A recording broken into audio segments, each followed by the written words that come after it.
le tourbillon d'Afrique. Eric Amani, impère.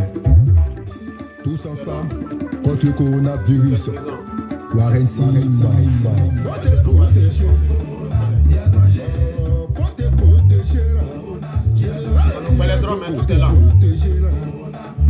En respectant les règles d'hygiène. Faut te protéger. Mais comprenez, il faut te protéger là.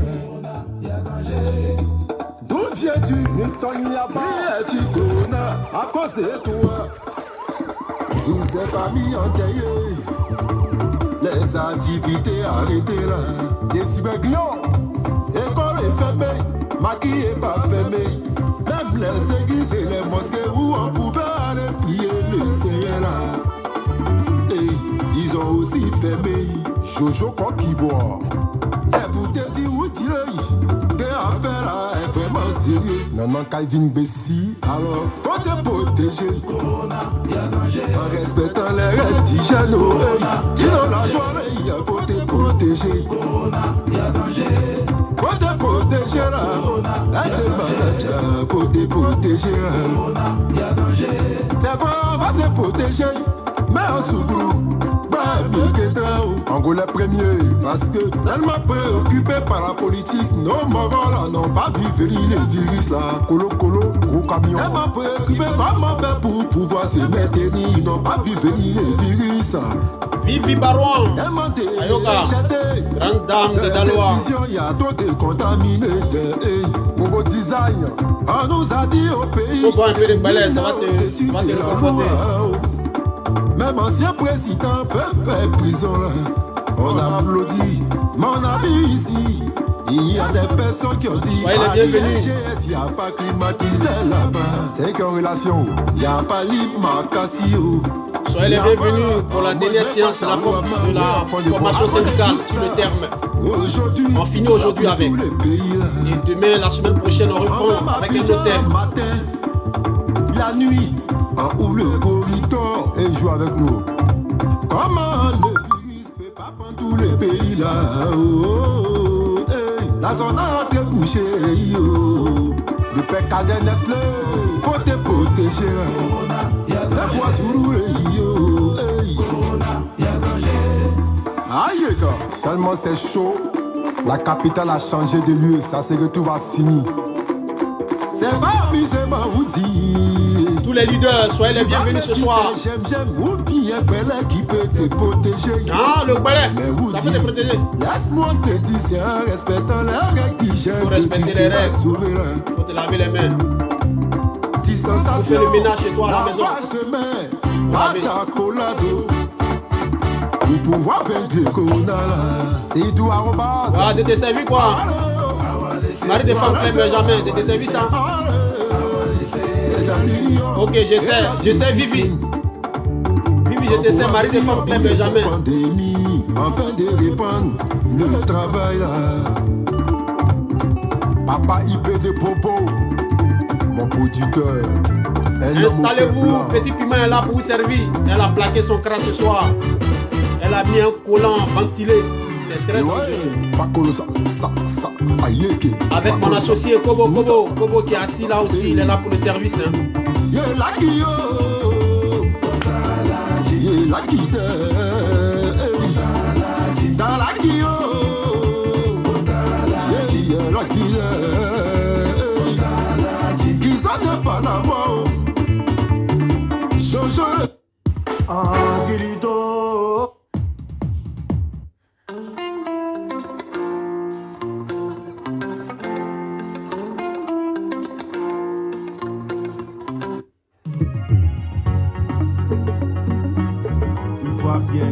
Ok, Yann Premier, je te sais, jeune amer. Écoutons d'abord le son de Seba. On n'a pas de droit d'auteur sur ce son, mais on est là pour faire la promotion de nos amis, de nos frères. Il s'appelle Seba. Écoutez son son.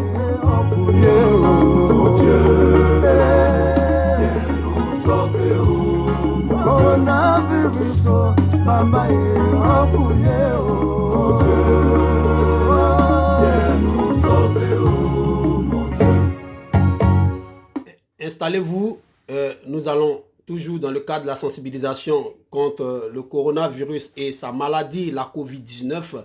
On voudrait toujours impacter de notre savoir, de notre toute petite connaissance, nos familles, nos frères qui sont un peu partout, parce que tous les jours, il y a des morts, c'est la réalité. Et en même temps, clore aujourd'hui avec le thème du chapitre « L'utilité de la formation syndicale ». Nous allons finir aujourd'hui, c'est pourquoi on va mettre le plein pour terminer. Et je pense qu'à partir du lundi, nous allons, avec proposition, bien évidemment, de vous les participants, nous allons trouver d'autres thèmes. Choisissez un thème, voyez un thème, quel est le thème qui vous dit le plus, sur lequel vous voulez qu'on arrive à débattre. Trouvez un thème.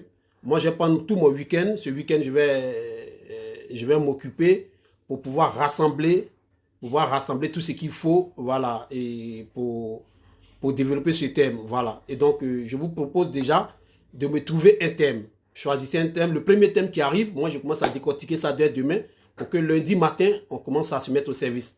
Mimi Serge, sois le bienvenu. Je n'ai pas grossi, c'est la caméra qui zoome beaucoup. C'est ça le problème, c'est la caméra. Sinon, j'ai toujours ma forme. Aujourd'hui, je continue de faire le sport. J'ai pu éliminer 748 calories. Alors, finissons avec le son de Seba. Et puis, servez, petit piment. Il faut servir le leader Yann Premier. Il a demandé Jaune Amer. Il faut lui donner 5 platines de Jaune Amer. Il a accompagné. Et puis, on va finir avec...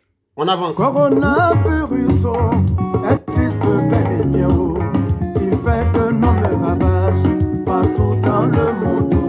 Chers parents, chers amis, écoutez ce message qui pourra nous préserver de cette pandémie-là et qui pourra nous sauver. Corona, les bouillons, Dieu, les bouillons, nous sauver. Coronavirus, Baba, oh, bouillon, Dieu, nous sauver. Africains, africaines, nous sommes tous sensibles. Nous saluons la présence ici de Franck Adiko, c'est le président de la jeunesse de UDPCI. Il est présent, c'est aussi important parce qu'il est très convenable que ces partis politiques aussi forment leurs syndiqués, forment leurs adhérents, forment leurs militants sur la base de la connaissance, de la formation et de l'expérience. Donc ça, déjà, je salue sa présence et nous espérons pouvoir faire la conclusion avec lui. Que cette pandémie l'a fait de nombreux ravages. Aux États-Unis, on pleure les morts par milliers. La Chine et l'Italie sont dans la détresse. La France et l'Espagne, elles ne font que pleurer. Elles ne font que pleurer. Corona, les bouillons, baba,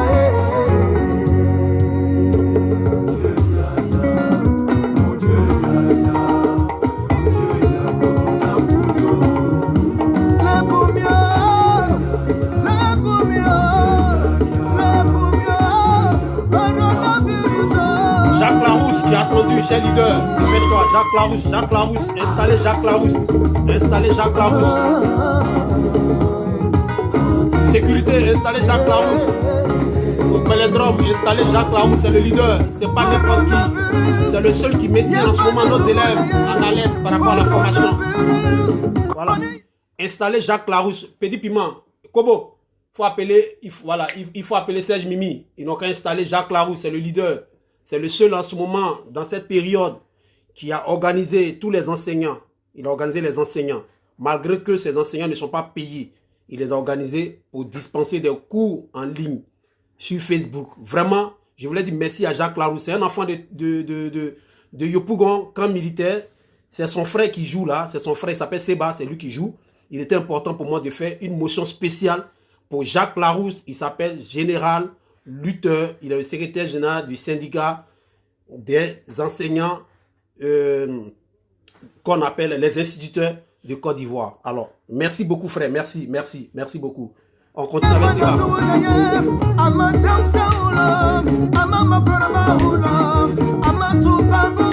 à ma bravura. À la demain, oh mon Dieu que j'aime. Mais ton tour fait connaître nos différentes religions. Que tu sois musulman ou chrétien, mets dans la main pour bouter cette pandémie. Loin de nous. Je remercie toutes ces personnes qui se donnent corps et âme pour bouter ce virus. Ah, c'est pas qui est le meilleur. Loin de nous. C'est pas qui est le meilleur. À tous nos médecins et chercheurs, que Dieu vous bénisse. Ça fait bon bien. À la yéva ou kaouye, à tous nos bénévoles, la compagnie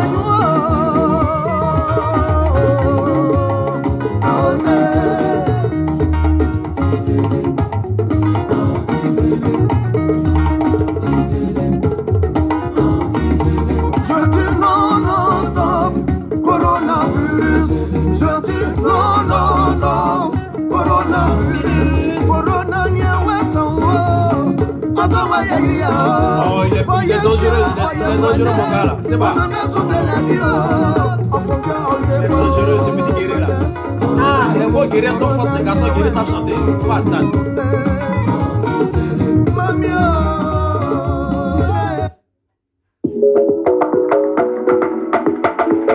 L'union des artistes de paix pour le président Guillaume Soro. Bon, soyez les bienvenus encore une fois de plus. Je voulais ajouter quelque chose du côté du général Jacques Larousse. Il a aussi donné, il a fait des dons, il a fait des présents auprès des instituteurs qui depuis 3 mois ne perçoivent pas leur salaire. Alors, il lance encore un cri de cœur vers nos autorités. Il demande à ce qu'on fasse la paix. À un moment donné, des enseignants ont fait la grève. C'est tout à fait normal. Et je pense que j'aurai un des thèmes sur lequel j'ai bien envie de débattre. Mais je préfère vous proposer des thèmes, vous laisser proposer des thèmes. Sinon, j'ai un thème sur comment on appelle ça, l'organisation des grèves. Alors, je ne sais pas ce qui s'est passé, mais ces enseignants, ces syndicalistes, ces délégués de l'UNIC et des autres syndicats ont été sanctionnés et depuis des mois, ils ne perçoivent pas les salaires. Et je pense que le camarade Jacques Larousse, il s'est mis au devant, il a mené des démarches et il est allé avec certains jeunes de quartier de Niangon. Ils sont allés, ils ont fait quand même des gestes auprès de ceux-ci. Et nous voulons réellement les saluer. Et nous attendons toujours ces personnes qui veulent faire des dons. Les personnes qui veulent faire des dons, qui veulent accompagner l'UNIC, le syndicat du général lutteur. Faites l'effort de l'accompagner. Ce sont des syndicats, ils n'en ont pas, ils n'ont pas d'argent. Mais eux, ils essaient d'aider les enseignants, ceux qui dispensent des cours à nos enfants. Le lundi, s'ils n'ont pas de transport, ils n'ont pas d'argent pour aller au travail, ça sera difficile. Si vous pouvez les aider, allez-y. Tout ce qu'on fait, c'est Dieu qui bénit. Ne regardons pas la main gauche ne voit pas ce que la main droite donne.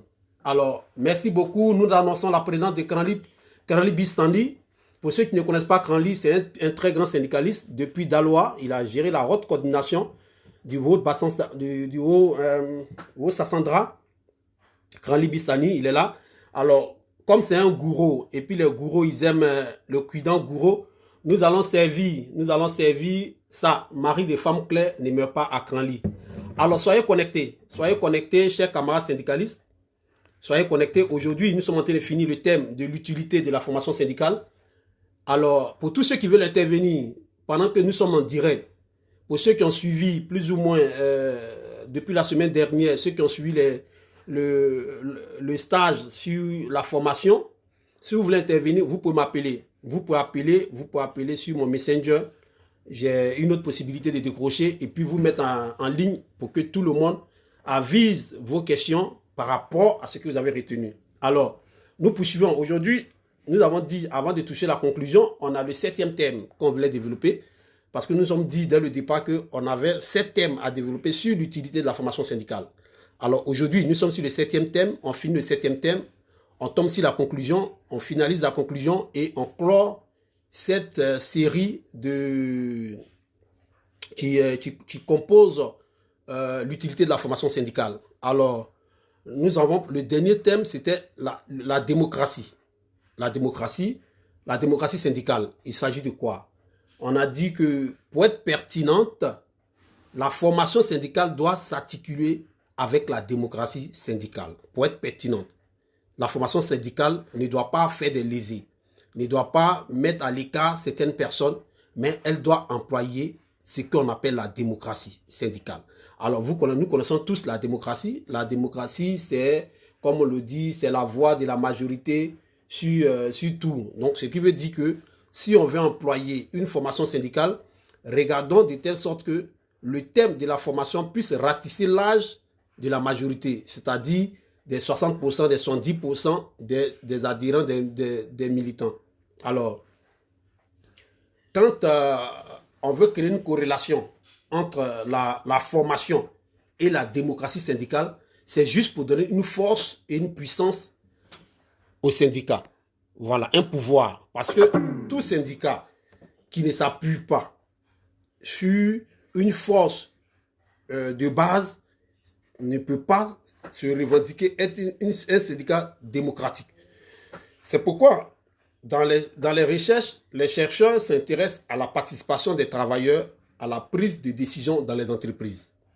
C'est de ça le fond de la démocratie.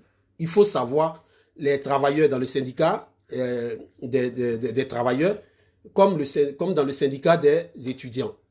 On veut savoir la participation des étudiants à la prise de décision, la participation des élèves à la prise de décision.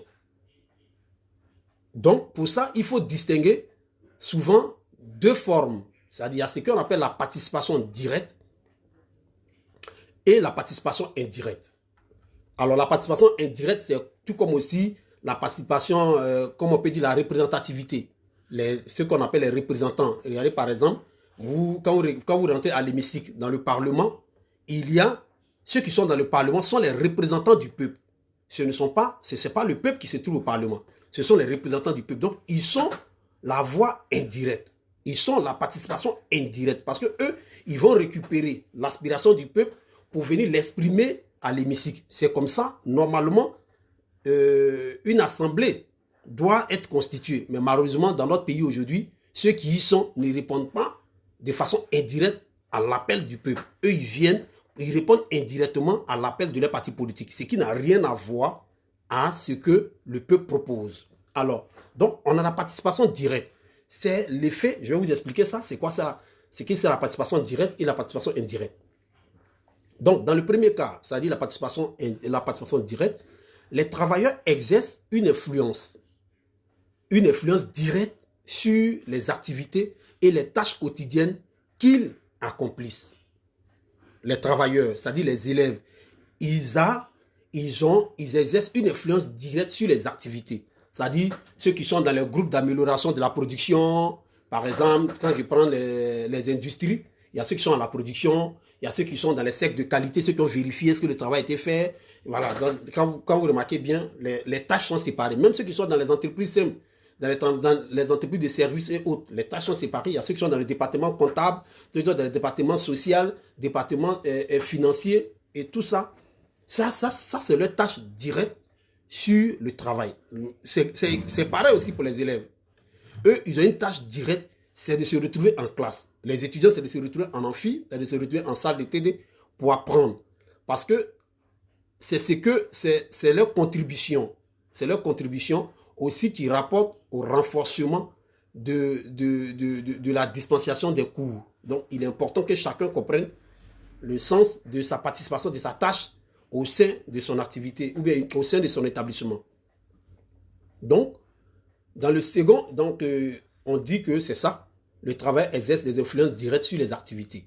Maintenant, dans le second, des représentants des travailleurs discutent avec le manager des affaires plus générales liées à l'organisation des collectifs de travail du site ou de l'entreprise.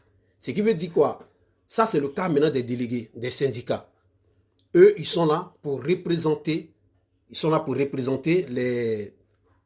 les travailleurs, les étudiants, les élèves devant l'administration, devant le manager, devant le directeur des ressources humaines ou bien devant l'économa, devant l'éducateur pour discuter des questions d'organisation de collectifs de travail. C'est-à-dire là, eux, ils ne gèrent pas, ils ne sont pas là pour gérer les groupes, les groupes de travailleurs, comme je l'ai dit là, cercle de travailleurs et cercle de production, cercle de qualité, groupe de travail, semi-autonome. Non, non. Eux, ils viennent pour la collectivité.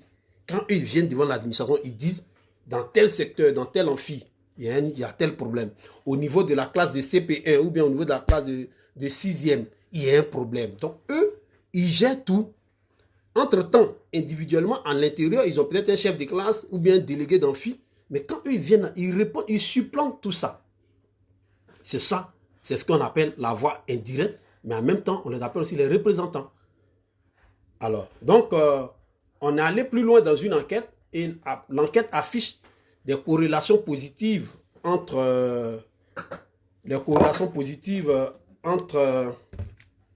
excusez-moi un instant, pardon. Voilà.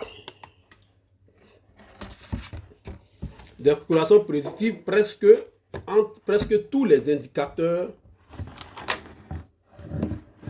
Entre tous les indicateurs de formation et 2 indicateurs de démocratie. Voilà, on est au Bélodrome, on range un peu, ça y est, le Bélodrome, c'est pas un grand coin, donc il faut de temps en temps arranger, il faut améliorer, voilà. Donc, on a dit comme ça que l'enquête affiche des corrélations positives entre presque tous les indicateurs de formation et 2 indicateurs de démocratie syndicale. L'un mesurant une forme de participation directe, c'est-à-dire les adhérents, les militants, ce qu'on appelle par moment les militants, ont beaucoup de poids dans la détermination du contenu d'une campagne et dans une campagne de négociation. L'autre est une forme de participation indirecte. Alors, la participation indirecte, comme je l'ai dit là, ce sont les délégués qui, eux, sont les représentants des travailleurs ou bien les représentants des élèves, des étudiants et qui agissent devant l'administration en leur nom. Donc, en recourant à une analyse de corrélation, on va chercher quelle est la corrélation. Il faut voir comment il faut retrouver la corrélation entre la formation et puis la démocratie syndicale. Donc, en recourant à une analyse de corrélation, nous ne spécifions pas la direction, nous n'allons pas chercher les causalités, qui est au-dessus de qui fait quoi, mais on va chercher une corrélation. Et les résultats reflètent probablement les relations dans les 2 directions. Les relations dans les 2 directions.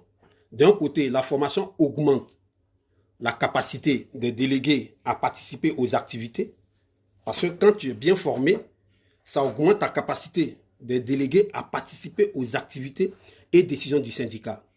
Sans formation, les délégués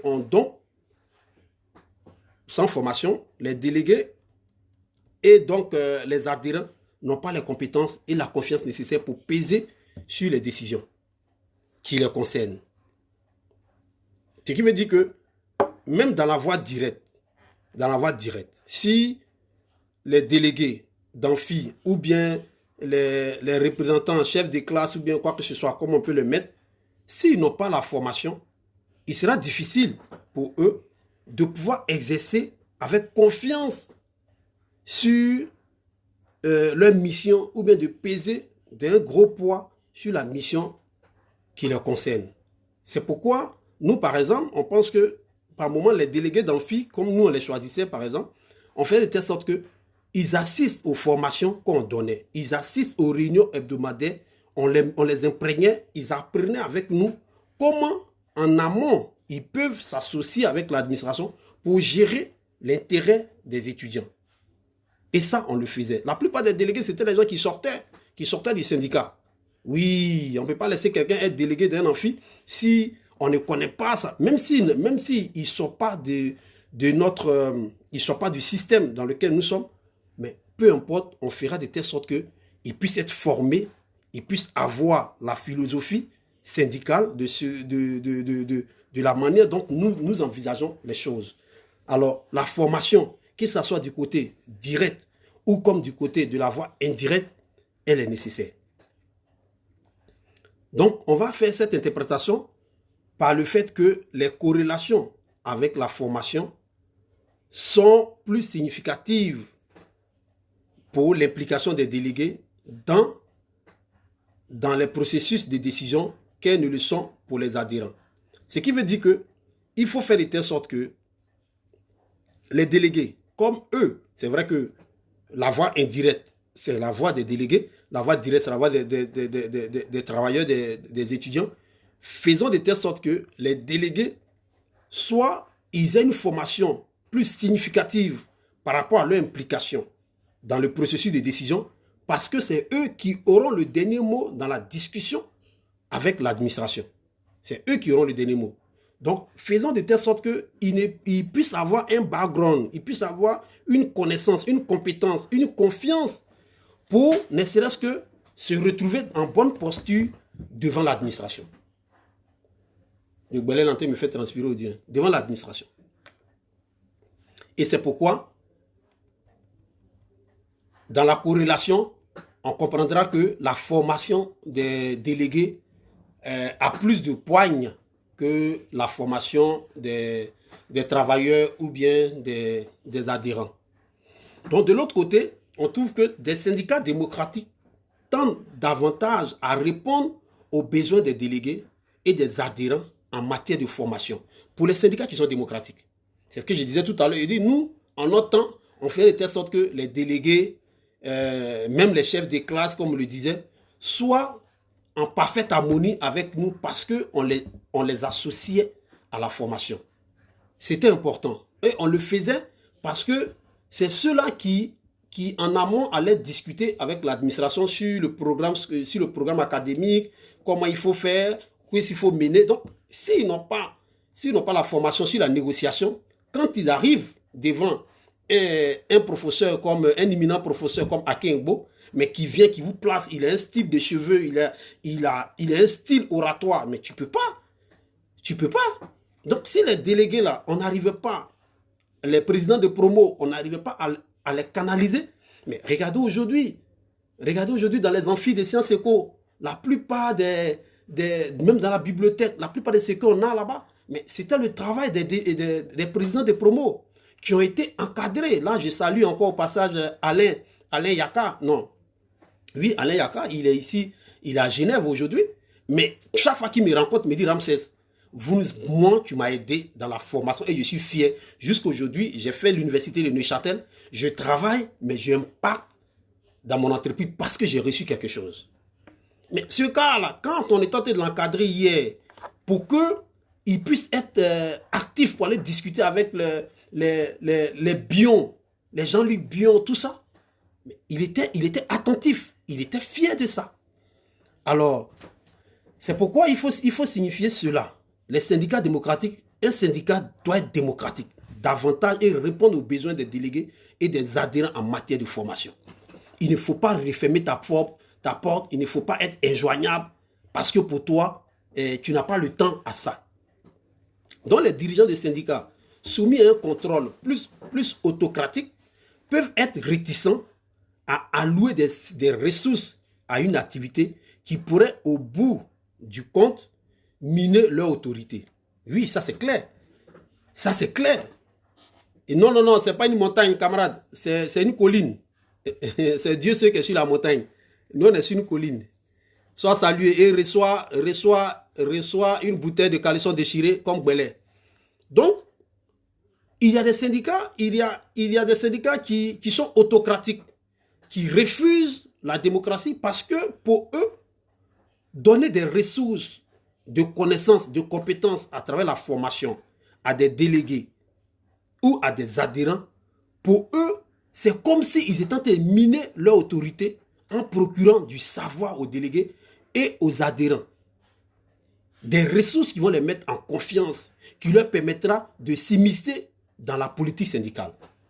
Oui, ça, moi ça, là, quand je lis ça, je suis satisfait parce que c'est ce que nous on a vécu dans notre promotion. Dans notre promotion, quand moi, Ramsès, je partais voir certains aînés pour venir nous former. Je me rappelle comme ça, j'ai vu un aîné qui me disait, Ramsès, moi je préfère te former. Je préfère te donner des informations sur la formation. Tu vas aller former la base. Parce que si moi je me présente dans ta salle de formation, Ramsès qui sera combattu, tu seras combattu par certains de nos dévanciers. Parce que à travers moi, ils vont voir une forme de tutorat et d'imposition. Grand frère, tu n'as pas dit faux hier, Guy Paul. Il faut que je te dise merci. Je vais te nommer Guy Paul. Merci beaucoup. Parce qu'en le disant, je comprends qu'en réalité, des gens avaient suffisamment peur de donner de la formation, de donner des ressources à leurs délégués, à leurs militants, à leurs adhérents, de peur que ceux-ci puissent avoir la confiance et la compétence nécessaires pour pouvoir se mixer dans la politique syndicale. Moi, toute ma promotion, il n'y a pas quelqu'un qui peut lever le doigt pour dire non qu'il y a un bureau national qui a créé un cadre de formation syndicale. Jamais. De 2000 jusqu'à 2011 que je quitte, il n'y a pas un. Il y a seulement eu le bureau de Kiosège qui avait fait sortir des fascicules qu'ils avaient renouvelés parce que c'est des fascicules qui ont été créés, qui avaient été fabriqués sous le mandat de Sorogium. Donc eux, ils ont refait ça pour nous distribuer. Mais là encore, on n'est même pas arrivé au bout de la chaîne et il y a eu des situations. Mais après, Kiosège, il n'y a pas eu un bureau national qui a formé quelqu'un. Il n'y a pas eu un bureau national qui a formé quelqu'un. Et tout ça, je comprends que les gens refusaient cette formation au profit de l'endoctrinement parce que avoir la formation les inquiétait. Ce qui faisait même que ceux qui étaient plus formés, on refusait qu'ils dirigent des syndicats. On faisait tout pour miner leur électorat.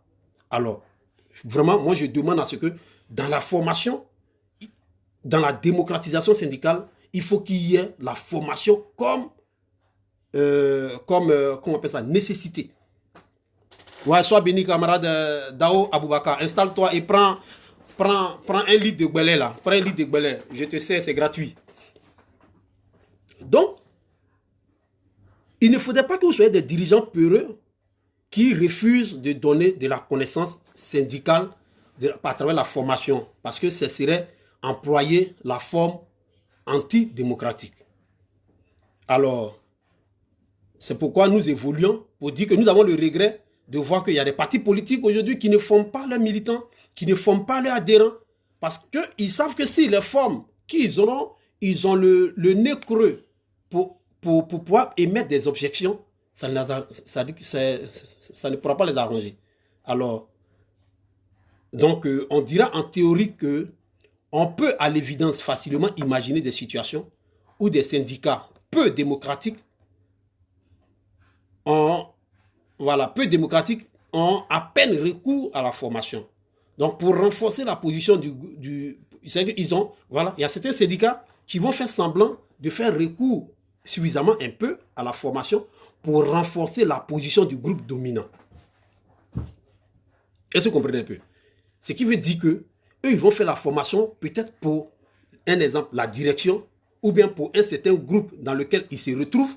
Ils font la formation de ce groupe pour que ce groupe-là puisse peser de leur poids dans les décisions qu'ils auront à prendre en réunion du bureau national ou bien les décisions qu'ils auront à prendre en réunion des sections. Et c'est ce groupe-là seulement qui est formé. Et ce groupe dominant-là, c'est eux qui vont impacter tout le mandat ou bien toute la gestion dans l'établissement. Et ça, ce n'est pas une forme démocratique. Ce n'est pas une forme démocratique. La forme démocratique voudrait que la formation soit donnée à tous les niveaux. C'est-à-dire au niveau du bureau national, au niveau des sections, au niveau des adhérents, au niveau des militants. Il faut donner la formation. Parce que la formation va permettre, ça va créer l'ouverture de l'esprit à pouvoir pousser certains à rentrer dans le syndicat et ça va donner un pouvoir accru à ce syndicat. Donc n'ayez pas peur de la formation parce que la formation syndicale fait partie de la démocratisation du syndicat. Toutefois, il y en aura des résultats empiriques.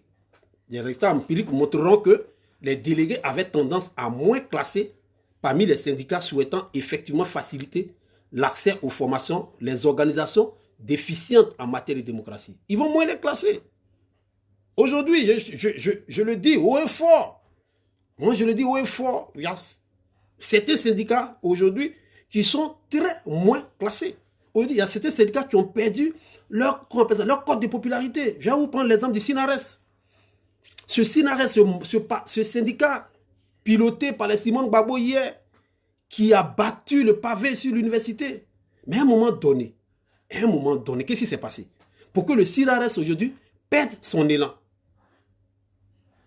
Au profit de quoi? Du Sénèque. Je ne sais pas si c'est de la Sénèque ou bien du Sénèque, je ne sais même plus. Mais à un moment donné, c'est parce que les gens n'ont pas voulu expédié, ils ont préféré rejeter les formules démocratiques qu'il y avait au sein de ce syndicat, sous prétexte qu'on était en période de guerre. Il ne fallait pas fragiliser l'université et fragiliser en même temps le premier responsable de la Côte d'Ivoire. Mais ils ont donné une passe à d'autres membres des enseignants qui ont créé un autre syndicat et qui ont mis le pied dans le plat, qui ont revendiqué comme il se devait. Mais le président de la République d'alors, un démocrate, un syndicaliste lui-même, qu'est-ce qu'il a fait? Il les a reçus. Babo Laurent les a reçus. Et une fois que l'autorité supérieure les a reçus, c'est terminé, c'est une légitimité. C'est-à-dire que c'était une forme de légitimité. Il venait d'être légitimé. Et jusqu'aujourd'hui, je ne suis plus là-bas, mais je pense que c'est le Sénat qui dirige. Il y a le professeur Prégnon qui est là, Prégnon Préca, qui est un enseignant à l'université, qui est tout le temps en train de faire des formations sur la connaissance syndicale. Il est témoin. Aujourd'hui, c'est Sénat qui bat le pavé. Sinares, on ne voit plus.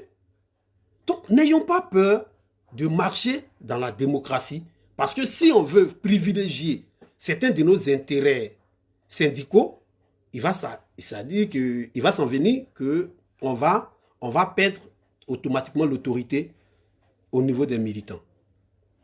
Donc, il y a des militants qui sont assis et ils arrivent à faire le classement des différents syndicats. Ils vont regarder celui-là.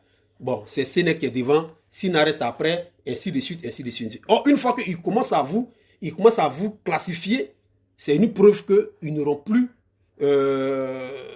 vous n'aurez plus trop d'autorité sur ces militants. Donc, acceptez de pouvoir corréler la formation et la démocratie syndicale. C'est pourquoi nous allons tomber sur ce grand point qui nous parle de la corrélation entre formation syndicale et démocratie syndicale. Alors, il s'agit de quoi?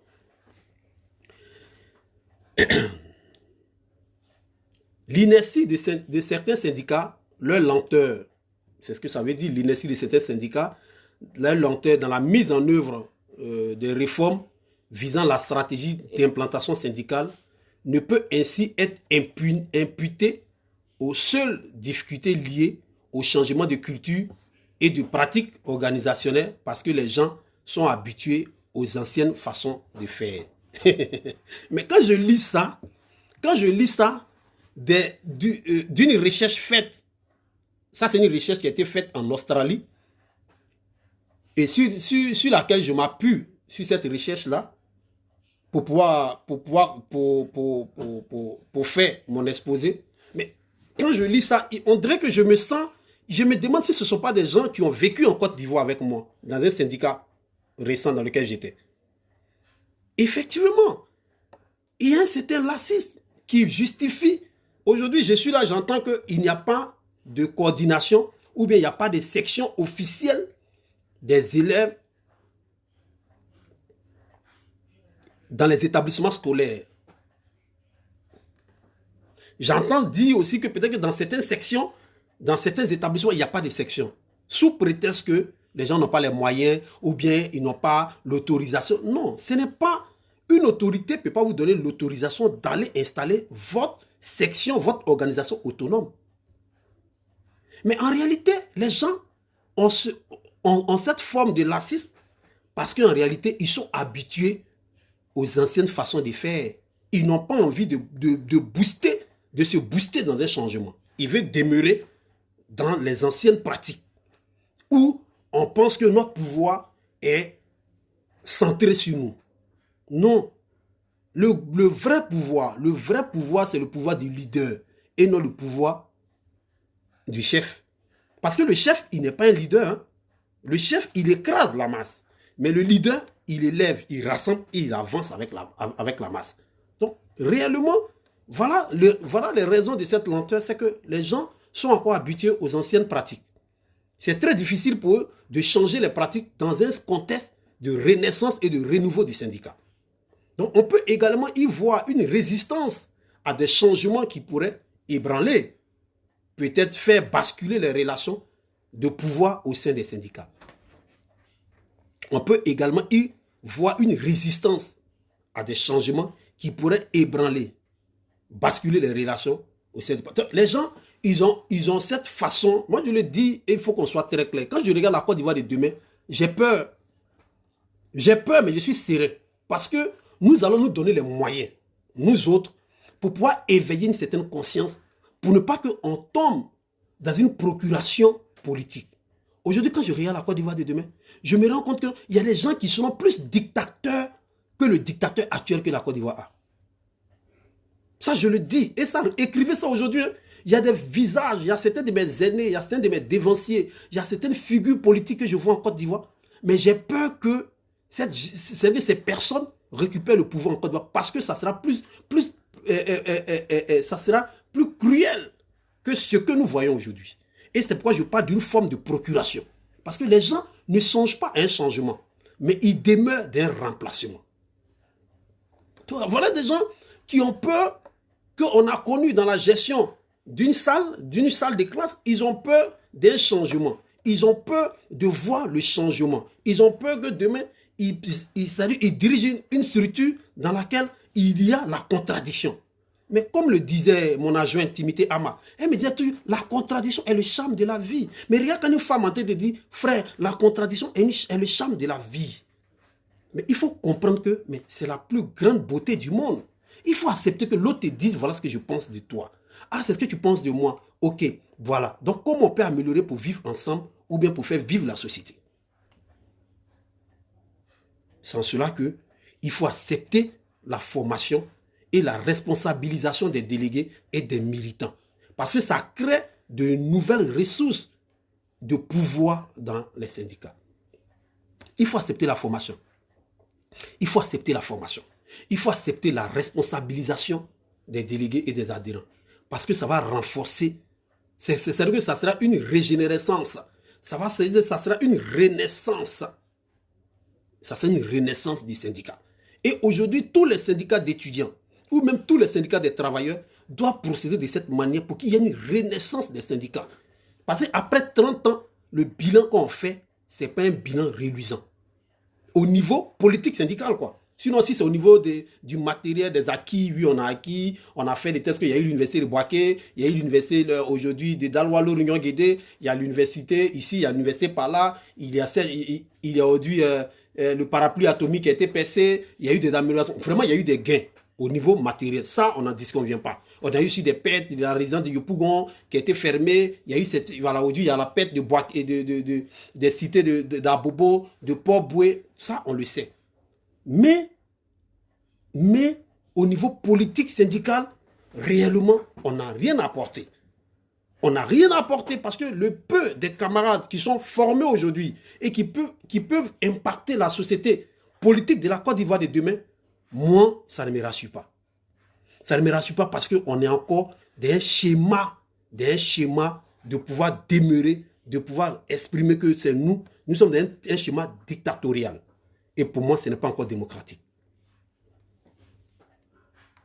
Alors, cela n'est pas toujours confortable pour ceux qui détiennent le pouvoir dans les structures existantes. Ce n'est pas confortable pour eux de procéder à un changement. Ce n'est pas confortable pour eux de procéder à une amélioration. Pour eux, non, c'est pas. Ils sont trop à l'aise. Ils sont dans leur bulle, ils sont dans leur monde, et ça leur permet de demeurer là-dessus et sans qu'il y ait la contradiction. Donc, la signification de la démocratie syndicale et son lien avec la formation ne saurait être sous-estimée. La signification de la démocratie syndicale et son lien avec la formation ne saurait être sous-estimé. Il a été montré ailleurs que les syndicats perçus comme démocratiques par les délégués avaient plus de pouvoir dans les établissements. Il y a un chercheur qui s'appelle Pence et Pocot qui ont 10 ans, qui ont trouvé ça en 2009. Ils ont trouvé que les syndicats perçus comme démocratiques avaient plus de pouvoir dans les établissements. Donc, le pouvoir syndical perçu au niveau des sites, au niveau des établissements, au niveau des entreprises, était influencé par deux facteurs. Le pouvoir syndical perçu au niveau des trucs était influencé par deux facteurs. Par le poids que les délégués estimaient comme étant reconnu aux adhérents dans la détermination du contenu des revendications, de la négociation d'entreprise, et aussi par le degré d'influence des délégués au sein du syndicat.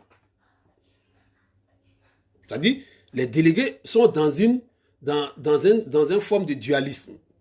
C'est-à-dire des délégués, il faut qu'ils soient reconnus aux yeux des adhérents que ce sont des grands débatteurs, ce sont des grands négociateurs, ce sont des personnes à qui on peut confier une mission. Et puis eux, ils vont dormir tranquilles. Donc les délégués, c'est-à-dire les délégués, quand on parle des délégués, on parle les responsables des sections, les responsables syndicaux, on appelle ça des responsables syndicaux dans les établissements. Donc eux, ces délégués-là, ces responsables-là, ils ont une double mission. Il faut qu'ils arrivent à prouver devant les adhérents qu'ils ont la capacité d'aller négocier avec des autorités, des chefs d'établissement tels que le professeur Baloubi, secrétaire général de l'université d'alors, mais un monsieur qui est futé syndicalement. Mais comment tu te retrouves devant lui et puis tu vas développer en temps, il connaît le fonctionnement de ton syndicat. Quand il te parle, il dit quand votre syndicat naissait là, c'est nous on était au contrôle. Mais quand il est en train de te parler, tu sens qu'il connaît la chose, il veut t'influencer. Mais il faut que nous aussi, on ait la capacité, on ait le background et on discute avec lui. Monsieur Baloubi, soyez respecté ce soir encore. Et puis en même temps, il faut que ce délégué-là sache son influence au sein du syndicat. En analogie avec la participation indirecte. Il faut qu'auprès de son syndicat aussi, quand il vient, il a son poids, il a son respect, il a cette reconnaissance vis-à-vis de son syndicat. Parce qu'un délégué qui, quand il va venir devant son syndicat, il est piétiné. Mais quand il finit de recevoir les instructions des adhérents et qu'il doit les discuter, bien sûr, par exemple, normalement, selon le parallélisme des formes, le secrétaire général des sciences éco, s'il doit discuter, il discute avec son administration. Égal aussi pour le secrétaire général de la flash, de criminaux, tout cela, eux, ils discutent directement avec leur administration. Donc la discussion indirecte qu'ils ont avec le président de l'université se fait via le bureau national.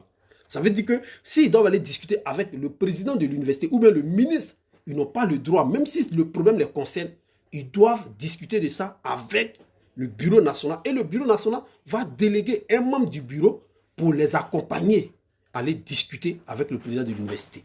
Donc pour qu'il arrive là-bas, il faut que ce camarade-là soit réellement, il ait une considération dans son syndicat. Il faut qu'il soit respecté. Parce qu'il y a certains membres du bureau national qui ne vont pas le respecter parce qu'il y a eu des élections, ce n'était pas les candidats. Et il a remporté. Donc il faut le miner au maximum. Ce n'est pas démocratique. Ce n'est pas démocratique. Donc, on a avancé dans cette étude qu'il était tout aussi pertinent d'affirmer qu'un syndicat ne pouvait avoir du pouvoir pour ses membres si les membres n'avaient pas de pouvoir dans le syndicat. Bravo, très bien dit. Très bien dit. Donc un syndicat ne pouvait pas avoir du pouvoir. Il ne pouvait pas avoir du pouvoir à donner à ses membres si les membres n'avaient pas de pouvoir dans le syndicat. Dao, est-ce que tu comprends ça? Ça dit que dans ton syndicat, là, la direction ou bien l'assemblée générale que vous avez menée, parce que l'assemblée générale au-dessus, c'est l'organe décisionnaire.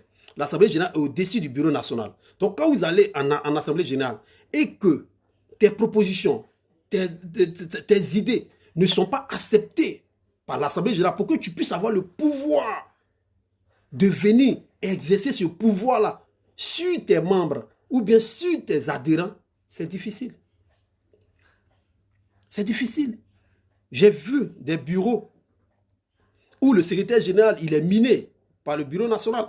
Entre-temps, il y a son adjoint, ou bien son deuxième adjoint, ou bien un membre qui est adulé par le bureau national. Parce que les gens veulent miner, mais on donne le pouvoir à celui-ci d'agir. J'en ai vu. Et ça, réellement, ce n'est pas démocratique. Ce n'est pas de la démocratie syndicale. Donc, peut-être devrions-nous ajouter qu'un syndicat ne peut avoir de pouvoir pour ses adhérents que si ses membres exercent un pouvoir direct et indirect dans le syndicat. Vous avez compris tout à l'heure ce que c'est le pouvoir indirect et le pouvoir direct. Donc, ce qui veut dire que le pouvoir direct dont je parlais, c'est-à-dire le secrétaire général du lycée, lui discute directement avec le proviseur. Et s'il y a un débat qu'il doit faire à la DREN, parce que le sujet est important et que c'est la DREN qui doit décider, alors là, Le pouvoir indirect là qui n'a pas pour aller discuter avec monsieur Le Dren à la Dren, ce pouvoir indirect là on peut lui octroyer. Le bureau national peut dire, bon, nous on te fait confiance, on sait que c'est un sujet qui est là, voilà mandat, va à la Dren et puis discute de ton sujet. Mais ça, pour que ça arrive, il est important que il est du coffre, il est du pouvoir, que le bureau national a bien envie de lui donner. Parce que quand il va aller discuter, les gains qui sont là-bas, ça profite. Moi, j'ai eu des missions que j'ai effectuées. Quand j'étais encore secrétaire général, je n'étais pas encore au bureau national. Je suis allé jusqu'à Gagnoa, à Djiberoa, pour aller régler un problème où tous les chefs cantons étaient réunis. Le Dren a fait venir tous les chefs cantons de Gagnoa, c'est-à-dire de la région Gagnoa, Djiberoa, et tous à cette réunion. Et le secrétaire général de la structure ne pouvant pas partir parce qu'on revenait des funérailles, on avait perdu un secrétaire général poison 4 personnes. Donc ils étaient tous fatigués, ils m'ont demandé de partir. Donc on revient de Dimbokro. Le dimanche, je dois aller parce que le lundi matin, il y a une réunion importante à Djiberoa. Donc je prends mon cas à 17 h avec un autre camarade. Mais ce n'est pas moi ici secrétaire général d'une section. Je n'ai pas le droit d'aller assister à une telle réunion parce que je ne suis pas membre du bureau national. Mais le bureau national m'a fait confiance. Ils connaissaient la compétence de l'individu. Ils ont dit non, c'est toi qui peux aller. Parmi tous les secrétaires généraux, toi, c'est toi qui dois aller. Gagnoa n'est pas aussi chez moi. Moi, je ne suis pas bêté de Gagnoa. Ni de Djiberoa. Mais c'est moi qui suis parti. Et arrivé là-bas, mais il y a eu des acquis. Aujourd'hui, jusqu'à Djiberoa, qui arrive à Djiberoa, on te parle de ça. Il y a eu des acquis. Parce que je suis allé négocier. J'ai débattu, j'ai mis en valeur les compétences que j'avais. Et à l'issue de ça, les élèves qui devaient être renvoyés, parce que le ministre Bleu Lenné avait donné caution que la décision qui sera prise à cette réunion, c'est de les renvoyer, qu'on les renvoie. Mais moi, j'ai fait à voter ce renvoi-là. Allez à Djiberoa aujourd'hui, allez, les témoins sont encore vivants. J'ai fait échouer ce renvoi. Jusqu'à les chefs du village se sont levés pour moi me saluer. Et ces acquis, c'était pourquoi? C'était pour qui? Ce n'est pas pour moi. C'était pour tout le syndicat. Et aujourd'hui, je suis fier que les choses se soient bien passées par la grâce de Dieu. Parce que si tu n'as pas la puissance de Dieu sur toi, ce n'est pas vraiment facile. Alors, on résume par dire qu'il faudrait donner du pouvoir. Il faut permettre à donner du pouvoir aux membres par rapport de façon indirecte comme directe dans la gestion entre les délégués et les adhérents. Donc, les permanents chargés du développement syndical. On a parlé hier des permanents chargés du développement syndical. On vous avait dit que moi, quand je prends la structure, quoi appelle ça, la nomenclature de la structure où j'ai été, quand je parle de permanents chargés du développement, je pense qu'aujourd'hui, ça serait la personne qui est chargée du développement idéologique. Parce qu'il y a un camarade qui m'a écrit la dernière fois, il a parlé du développement idéologique. Merci beaucoup, camarade Bourbeau. Ah, camarade Bourbeau, petit KB. Je suis fier de toi, merci beaucoup. Merci, voici des camarades qui m'ont fait venir à Boaké pendant une période occupée. Boaké était occupé par la zone, par les militaires FRC. Ils ne m'ont pas parti à Boaké pour aller résoudre des problèmes là-bas. Et il est témoin. Parce que quand tu n'as pas la confiance en toi, tu ne peux pas aller dans les zones comme ça. Mais grâce à eux, ma mission a abouti et le syndicat est retourné à Boaké. Aujourd'hui, si à Boaké, il y a un syndicat là-bas, c'est grâce à ce camarade Bourbeau, UJAP et l'ensemble de ses camarades tels que ATC, Vetio, ils étaient nombreux. Et puis on a réussi à réinstaller la FESI au niveau de Boaké après la flamme de Boaké en 2007. En 2008, je suis rentré à Boaké et nous avons installé les sections à Boaké. C'était très difficile. Il y a eu des camarades qui sont tombés au front. Je voudrais prier pour eux ce soir. Mais il est important de reconnaître qu'à un moment donné, on a mené ces actions-là. Mais tout ça, on l'a fait parce qu'on avait de la formation. On a reçu de la formation, on est allé à la formation, on a payé même pour recevoir de la formation à un moment donné. Parce qu'aucune formation n'est gratuite, mais nous la donnons aujourd'hui gratuitement. Prenez-la, profitez de ça, et c'est important. Donc, on a parlé des permanents chargés du développement syndical. Ce qu'on appelle la plupart du temps les délégués à l'idéologie dans le syndicat dans lequel vous êtes aujourd'hui. Je ne connais pas la nomenclature des autres syndicats comme tels que UNESI, AGSI, blablabla, mais je pense que c'est une configuration un peu plus de copier-coller, quoi. Donc, je suppose que vous êtes ensemble. Donc, on dira que jusqu'ici, nous sommes uniquement intéressé à la formation des délégués dans les établissements. Depuis la première séance, deuxième, aujourd'hui on a la 7e séance à la conclusion. Mais les autres séances précédentes, on s'est intéressé à la formation des délégués dans les établissements. Mais les données présentées, ci-dessus ont aussi mis en lumière l'importance des organisateurs syndicaux dans la formation des délégués. Ce qui veut dire quoi? Moi aujourd'hui, je me prête à la formation syndicale. Mais quelle est ma compétence pour pouvoir former les gens? Quelle est la notion? Quels sont les thèmes de formation que moi j'ai reçus pour que je puisse avoir l'accréditation pour former les autres? Donc, il faudrait que moi-même, je sois formé préalablement. Il faut que je sois formé préalablement. Donc, on dit, mais les données présentes ci-dessus ont aussi mis en lumière l'importance des organisateurs syndicaux, c'est-à-dire les formateurs syndicaux dans la formation des délégués. Cela soulève en retour la question de la formation de ces permanents eux-mêmes, c'est-à-dire les membres du bureau national. Parce que normalement, ce sont les membres du bureau national qui ont en charge de faire la formation des camarades. Est-ce qu'on veut voir quelle est la compétence? Aujourd'hui, c'est Ramsès qui parle. Qu'est-ce que Ramsès a comme notion de formation? Et je suis fier qu'il y a 5 camarades qui sont en train de témoigner pour dire que tu m'as formé, tu m'as donné des brochures de formation, tu m'as aussi formé, donc je pense que tu as la compétence. C'est pas moi, je vais dire, ce sont les gens qui doivent témoigner. Donc, les thèses avancées valent-elles également pour ce groupe et comment la formation des organisateurs influe-t-elle sur les résultats obtenus du côté des délégués? Les formateurs, là, ceux-mêmes qui forment les délégués, quelle est la formation qu'ils ont reçue? Est-ce que cette formation-là est agrémentée pour que la formation qu'ils donnent aux délégués puisse réellement porter des fruits du côté des délégués?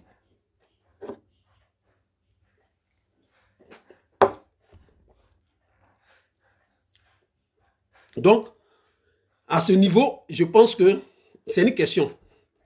C'est une question qui reste en suspens. On veut savoir si les formateurs, ceux qui doivent des formateurs, ceux qui doivent organiser des formations, sont eux-mêmes aguerris pour permettre de dispenser de la formation aux délégués. On cherche une réponse vraiment exhaustive à cette question qui dépasse l'ambition de cet article sur lequel on a développé pour nous intéresser à la question de savoir comment la formation des organisateurs affecte les délégués à travers la relation permanente déléguée. Parce que pour ceux qui ont suivi hier, on a parlé de la relation entre le tutorat, entre les permanents, c'est-à-dire entre les supérieurs hiérarchiques, et puis les délégués qui sont les subordonnés. On a créé un lien qu'on appelle le tutorat pour dire qu'il est important qu'il y ait un tutorat. Il est important. Donc c'est ce tutorat-là, c'est ce tuteur-là qui doit être en charge de la formation de ses camarades. Donc lui-même là, quelle est la garantie de sa formation? Parce que ce n'est pas tous les responsables qui ont une formation. Hein. Je vous ai dit la dernière fois ici qu'on est tombé devant des faits où des camarades ont confondu la gauche et la droite, où ils ont dit que, ou pour eux, celui qui est au pouvoir, c'est celui-là qu'on appelle homme de droite, et celui qui est à l'opposition, c'est celui-là qu'on appelle homme de gauche. C'est faux. Les positions sont des positions idéologiques, gauche, droite. Quand il y a la gauche, il y a socialiste, il y a communiste, qui est social-démocrate, qui est anarchiste, et quand il y a la droite, qui est capitaliste, mercantiliste, libéral. Et donc, un homme de droite, s'il vient au pouvoir, il reste toujours homme de droite. Un homme de gauche, quand il vient au pouvoir, il reste toujours homme de gauche. Comme Babo Laurent qui était au pouvoir, il a vraiment travaillé dans une pensée de gauche. Aujourd'hui, Alassane Ouattara est là. Lui, c'est un homme de l'extrême droite. Il fait son travail en fonction des intérêts des hommes de droite, en fonction des intérêts des entreprises. Il ne pense pas à l'intérêt du peuple, non. C'est ceux de la gauche qui pensent. Donc, à un moment donné, si tu te retrouves avec un formateur pareil, qui va venir te faire comprendre que aujourd'hui le FPI est à l'opposition, donc le FPI est devenu un parti de droite parce qu'il est à l'opposition, non. Non. Le FPI va rester un parti de gauche, qu'il soit à l'opposition ou bien qu'il soit au pouvoir. Ça, c'est une position idéologique. Ça n'a rien à voir avec une certaine conviction ou bien quoi que ce soit. Alors, on est au Belledrome, au Belledrome on dit le Gbé, et nous saluons la présence du docteur Landry, ancien secrétaire général de l'ENS, qui a fait son parcours au niveau de l'université Mermoz. Il a fait des preuves. Aujourd'hui, il est quelque part en mission en Italie pour son intelligence C'est un médecin, c'est un docteur plutôt, bientôt professeur. Donc il est venu pour sa production. Il est en ce moment en Italie. Alors il est parmi nous. On prie pour toi frère, on prie pour toi camarade pour que tu sois épargné du coronavirus. Mais sache que tu es un enfant de Dieu, tu n'auras pas ça. Donc t'inquiète. Merci beaucoup pour ta présence et bien des choses à ton épouse. Alors,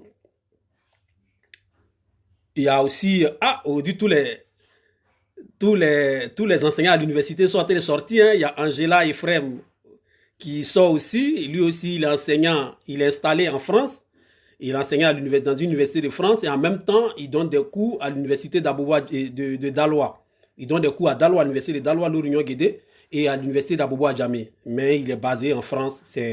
Il a fait ses cours à l'université de la Côte d'Ivoire jusqu'à sa thèse. Et après, il s'est retourné en France où il a soutenu sa thèse. Donc, c'est un pur fruit de l'université de Côte d'Ivoire. Et je suis fier quand je le vois en train de dispenser des cours aux étudiants français. Vraiment, je suis fier, Angela. Merci beaucoup Landry.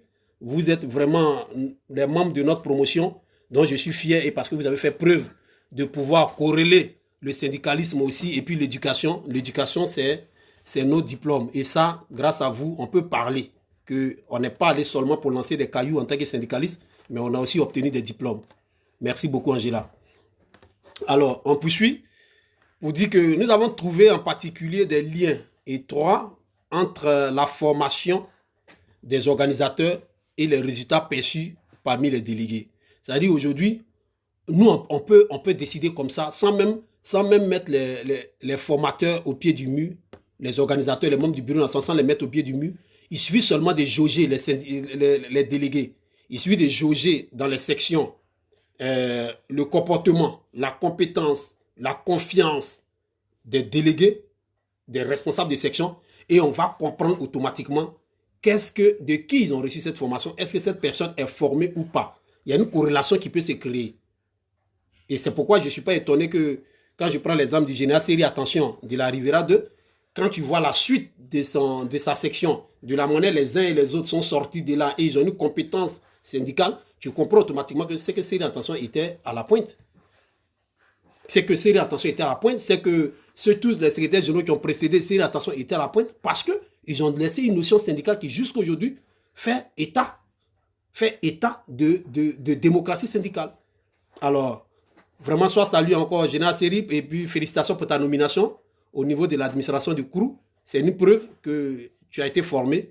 Et c'est pourquoi quand certains me disent non que Didier Drouba, il n'a pas la formation, il n'a pas l'expérience, donc il ne peut pas diriger maintenant, c'est que vous ne connaissez pas la définition de la formation et de l'expérience. Parce que si vous connaissez le sens de la formation, une personne mieux formée, très formée, pertinemment formée, il peut diriger là où il n'a pas l'expérience. Parce que l'expérience, c'est l'ancienneté. L'expérience, c'est l'ancienneté. Et donc, dire à Didier Drouba, parce qu'il n'a pas l'ancienneté dans le bureau de la FIF pour diriger, c'est que vous n'avez pas compris. Or, aujourd'hui, nous, on vous fait la preuve que, Seri, attention, il n'a pas fait 30 ans, ni 20 ans au CRU d'Abidjan, mais aujourd'hui, il est sous-directeur et bientôt, il sera directeur, il sera nommé directeur général du CRU. Pas parce qu'il est ancien, parce qu'il n'y a même pas 10 ans qu'il est là, mais en réalité, simplement parce qu'il a reçu de la formation. Et quand tu as de la formation, tu peux gravir des échelons à tout moment et à tout instant. Allons-y à la formation, s'il vous plaît. Alors, nous avons trouvé en particulier des liens étroits entre la formation des organisateurs et les résultats perçus parmi les délégués. Ce qui souligne l'importance des thèses qu'on a déjà développées, 5 et 6, pour ceux qui suivent, qui vont voir les précédentes vidéos, ils comprendront que dans la thèse 5 et 6, on avait vu la relation entre le permanent et le délégué. Donc, quand on voit déjà le comportement du délégué, on sait déjà, on connaît déjà le niveau syndical du permanent, le niveau syndical du bureau national. Si aujourd'hui, quand on prend, comme on a l'habitude de le dire, quand on prend le bureau, quand on prend la mandature de Aipo Martial ou bien la mandature de Blé ou bien de Soro, quand tu regardes tel que les mandats se sont déroulés, tu es convaincu que les sections, à travers le comportement des sections, tu es convaincu que ceux qui étaient à la tête de ces mandatures avaient de la compétence. Mais il faut aller voir les mandatures de d'autres. Dans le même syndicat, va voir la mandature des autres et tu comprendras que tu vois le niveau tellement bas des délégués et des responsables, tu sais déjà sous quel mandat ils ont été. Donc les permanents convaincus d'avoir reçu la formation dont ils avaient besoin pour travailler plus efficacement dans leurs fonctions ont plus souvent, au cours des derniers moments, ont vu augmenter dans leur champ d'action le nombre d'établissements avec délégués et de délégués militants en même temps que d'adhérents. Vous voyez? Donc, quand le permanent a suffisamment formé, il a suffisamment été à la hauteur, ou bien la direction a suffisamment formé, vous allez comprendre que durant sa mandature, il aura suffisamment de sections qui vont s'ouvrir. Il va y avoir d'autres établissements où les gens vont faire appel d'offres. Ils vont faire la demande plutôt. Ils vont faire la demande. Non, nous on veut que vous installiez ici. Nous on veut que vous installiez. Moi, il y a un moment donné, j'étais submergé. On m'appelle à Dabou. Non, viens, on a besoin de toi ici. Viens tenir. Il dit, mais Dabou, c'est pas ma zone. Dans le bureau national, c'est pas la zone que je gère. Ou bien en tant que secrétaire général de ma section, moi je suis chargé du Bas-Sandra. Non, les gens parlent bien de toi. On dit quand toi tu arrives, tu formes d'abord, viens, pardon. Ça me courait après de partout. Mais c'est parce que réellement, on s'est donné le temps de travailler, d'apprendre. Et ça, quand tu es pertinent, quand tu es un bon formateur, c'est tout à fait normal que tu reçoives suffisamment d'appels d'offres, de demandes plutôt par rapport à la formation et autres. Donc, ces organisateurs affirmaient aussi plus souvent que l'influence des adhérents dans le syndicat avait augmenté. Ce qui corrobore le lien entre formation et démocratie évoqué dans la thèse 7 que nous sommes en train de développer. Parce que en réalité, si les gens ils affirment qu'ils ont de l'influence, il y a une influence des délégués, des adhérents dans le syndicat qui a augmenté, c'est tout à fait normal qu'on mette ça au profit du permanent qui est chargé du développement du syndicat. Donc, les permanents chargés du développement du syndicat, affirmant que le syndicat accordait beaucoup d'importance à la formation et au développement des organisations, s'inscrivait dans une logique de réponse similaire à ceux cités encore plus haut, qui est la logique de la corrélation entre la formation et la démocratie syndicale. Parce que dès qu'il y a formation et démocratie syndicale, on ressent une régression, une forte régression même de l'engagement militant. On ressent ça. Donc, il y avait eux aussi davantage tendance à penser que les délégués de leur syndicat étaient formés pour organiser une campagne ou une campagne ou action sur leur lieu de travail. C'est-à-dire les délégués, ils ne sont pas formés pour aller seulement qu'au recrutement. Non, il faut agrandir, il faut élancer, comment on appelle ça, l'éventail. Il faut agrandir l'éventail, il faut agrandir réellement le secteur d'impact que vous recherchez, parce que le délégué ne doit pas être formé simplement pour aller au recrutement. Non, c'est pas seulement ça. Donc, on le dit encore plus bas, on dit que ils avaient aussi davantage tendance à penser que les délégués de leur syndicat avaient été formés pour organiser des campagnes ou actions sur le lieu de travail, se trouvaient dans des sites où les délégués savent qui est membre et qui ne l'est pas et sont en mesure d'identifier les groupes sociaux influents à ce niveau. Étaient plus nombreux à s'investir activement dans le recrutement des délégués dont le nombre augmentait, offrait un recours réel aux adhérents. Cela signifie encore une fois l'importance des organisateurs dans la promotion de l'engagement effectif des délégués. Il est important de retenir cela. Ces permanents qui rendaient compte d'un investissement fort dans la formation des organisateurs pensaient aussi plus souvent que les délégués avaient beaucoup d'influence dans le syndicat, ce qui vient une nouvelle fois conforter le lien avec la démocratie souligné encore plus haut. Alors, globalement, la qualité de la formation des organisateurs et sa conception semblaient importants pour la relation permanent-délégué, c'est-à-dire la relation membre du bureau national et délégué, en cohérence avec les thèses qu'on a vues un peu plus haut. Donc, d'autres investigations seraient nécessaires pour savoir pour savoir plus précisément de quelle façon la formation des organisateurs produit ses effets sur les délégués. Et ça, nous pensons que voilà, ce sont les délégués eux-mêmes qui doivent réellement faire ressortir ça, ou bien on pourra peut-être... moi je pense, à mon humble avis, que pour savoir la formation des organisateurs, c'est-à-dire des formateurs, il faut aller plus loin, il faut aller rechercher les thèmes qu'ils utilisent. Quels sont les thèmes sur lesquels ils proposent aux délégués. Moi, aujourd'hui, le thème que j'ai utilisé, c'est l'utilité de la formation syndicale. L'utilité de la formation syndicale. Si j'avais peut-être trouvé un thème qui n'avait rien à voir avec le contexte étudiant ou bien le contexte syndical, ou bien je viens par exemple sur un thème de l'évangélisation, moi je pense que bon, ça ne serait pas un thème qui est réellement approprié à cela, parce que moi-même ne maîtrisant pas la théologie, je ne serais pas à mesure de pouvoir développer des thèmes qui sont chrétiens ou bien qui sont religieux pour un ensemble de personnes. Donc, c'est sur les thèmes qu'on peut aussi, on peut mesurer l'impact de la formation qu'a reçue eux-mêmes les formateurs. Alors, on est à la conclusion. Comme je vous l'ai dit, on finit ce thème aujourd'hui. On va faire le maximum pour le finir aujourd'hui. Et puis, la semaine prochaine, on va procéder à un autre thème. Mais on va finir ce thème de l'utilité de la formation. Donc, en conclusion, 2 idées fortes ressortent de ces 7 thèses qu'on a développées depuis une semaine. On a développé 7 thèses et parmi les 7 thèses, on trouve que sur la formation syndicale, il ressort 2 idées. La première idée, dans le contexte des débats sur le renouveau, sur la renaissance syndicale et la démocratie syndicale, est que la formation est en effet un élément important. La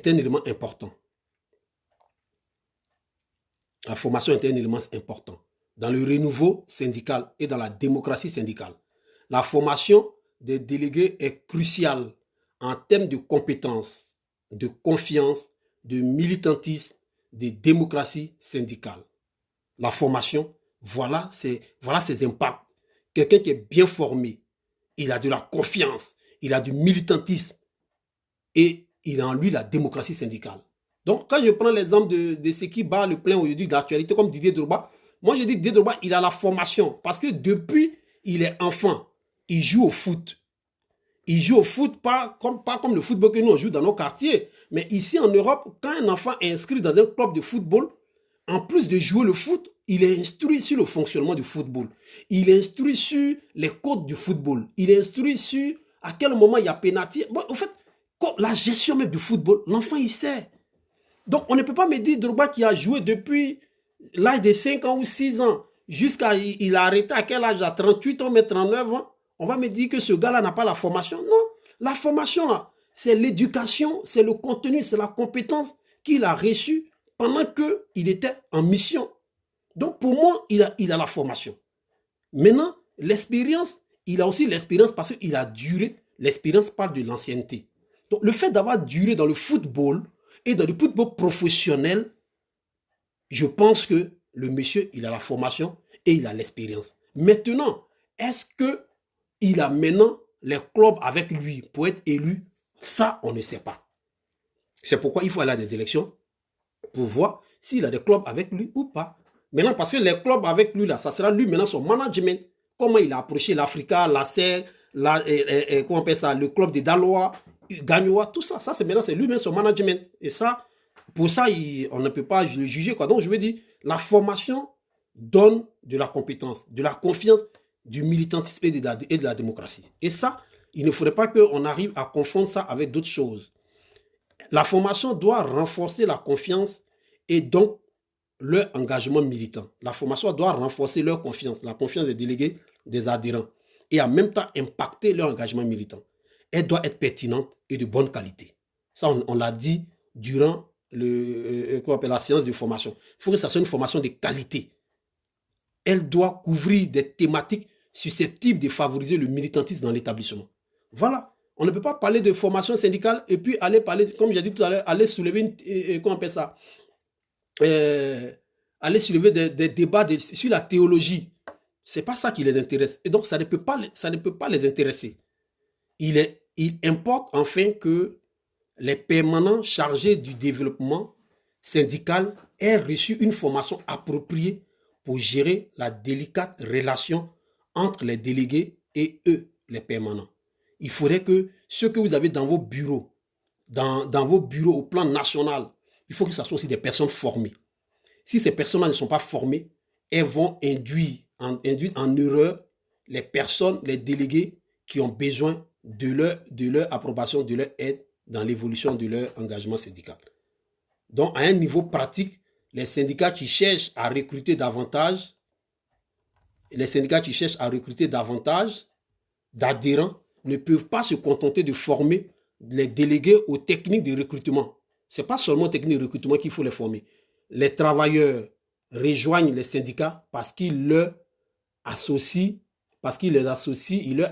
un pouvoir qu'ils peuvent utiliser pour défendre leur propre intérêt et qui excède leur pouvoir individuel. C'est pour ça que les gens rentrent dans les syndicats. Ils ne rentrent pas dans les syndicats pour vos beaux yeux. Ils ne rentrent pas dans les syndicats pour apprendre toute autre chose, non, à se battre, ou bien, non. Eux, ils rentrent dans le syndicat pour avoir un certain pouvoir qu'il peut utiliser lui-même pour défendre leur propre intérêt. Parce qu'aujourd'hui, là, il y a des gens aujourd'hui, parce qu'ils ont une bonne formation, ils arrivent à mieux gérer. Ils arrivent à mieux gérer dans d'autres secteurs. Ils arrivent à mieux gérer leur propre business. Ils ont peut-être créé un petit business, mais ils arrivent à mieux gérer ça parce qu'ils ont une notion. Ils ont une notion et c'est pour ça qu'ils rentrent. Donc, la question de vouloir les former simplement sur le recrutement, aller recruter comment on appelle ça, de nouveaux adhérents, vraiment, ils n'en ont pas besoin. C'est important, mais ça ne doit pas être seulement ça. Donc, ne former les délégués que pour leur apprendre à recruter des adhérents ne conduira pas à des gains de pouvoir substantiels. Ça ne produira pas, ça ne va pas les aider, ça ne va même pas aider le syndicat. Aller les former pour seulement le recrutement. Donc, la formation conçue dans une gamme plus large de thématiques censées promouvoir le militantisme contribuera davantage au pouvoir et à l'amélioration de la capacité de recrutement. Une formation de faible qualité produira des bénéfices limités ou nuls. Si elle n'est pas perçue comme utile pour la situation des délégués, elle peut même être contre-productive en termes de confiance. Donc, du coup, il y aura une démobilisation. Si une formation est contre-productive, pendant que toi qui t'attends à ce que ça nous envoie plus 5 points, ça va nous envoyer moins 5 points, ça veut dire que ce délégué-là, il perd la confiance et du coup, voilà, il va sortir du syndicat, il va partir un matin, vous n'allez plus le voir dans vos rangs. Inversement, les délégués seront sans doute dépassés s'il est demandé à une seule personne de prendre en charge toutes les tâches syndicales qui s'avèrent nécessaires sur le lieu de travail. Non, il ne faut pas atrophier le muscle. S'il y a un délégué, même qu'il soit soit fort, qu'il soit intelligent, ne le laissez pas faire toutes les tâches lui seul. Ça va le démobiliser.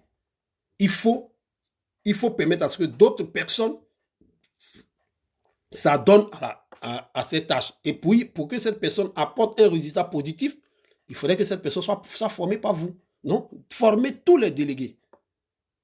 Formez tous les délégués. Donc, les délégués doivent être en mesure de répartir le travail en se centrant sur les choses qu'ils savent faire, tout en s'assurant que le syndicat local dispose collectivement de toutes les compétences requises pour affirmer son pouvoir. Donc, il faut départager. Il faut départager les tâches. Il faut permettre à ce que tout le monde touche à tout et les uns et les autres travaillent à l'intérêt de ce syndicat. Donc, la deuxième idée consiste à concevoir, on est en train de faire des propositions maintenant là. Donc, la deuxième idée consiste à concevoir la formation syndicale comme excédant de loin les événements qui se déroulent dans une salle de classe. La formation syndicale, c'est important. C'est-à-dire qu'il faut concevoir ça de loin. C'est-à-dire au-delà de la classe, bon, je vais lire tout, vous allez comprendre. Le cours proprement dit a certes son importance, mais ce qui se passe à l'extérieur, entre le syndicat, en général l'organisation, et puis le délégué est au moins tout aussi important. Donc, je veux dire qu'on apprend des choses à la formation. Mais après, quand on sort de la salle de formation, il y a aussi une continuité. C'est ce qu'on appelle le suivi. Il faudrait qu'il y ait un suivi pour que le délégué et son supérieur, son permanent, qui est peut-être au bureau national, et lui, soient dans une certaine symbiose pour apporter quelque chose de plus sur le terrain. Et c'est ce qu'on appelle la formation informelle. Il y a la formation formelle, c'est ce qu'on est en train de faire avec un thème thématique, mais en même temps, il y a la formation informelle qui nous ramène à l'application de ce qu'on a appris dans la salle en pratique sur le terrain. Donc, une formation en salle de classe sans application pratique sur le lieu, comme je le disais, sur le lieu de travail, dans le cadre d'un suivi assuré par le permanent, perdra largement de son effet. C'est vrai. S'il n'y a pas un suivi de la part du permanent, ça va perdre son effet. En termes plus généraux, en des termes plus généraux plutôt, le rôle du tuteur qu'exerce le permanent auprès du délégué est au cœur du développement de la confiance et des compétences militantes des délégués. Donc, il faut qu'il y ait un tuteur qui va faire un suivi après formation ou bien post-formation, comme on le dit tantôt, parce que ça va développer de la confiance et des compétences militantes chez le délégué. Ceux-ci peuvent avoir des années d'expérience. Elle est perdue si sans formation, il manque du cadre et des compétences formelles pour identifier les problèmes sur leur lieu de travail et pour y répondre.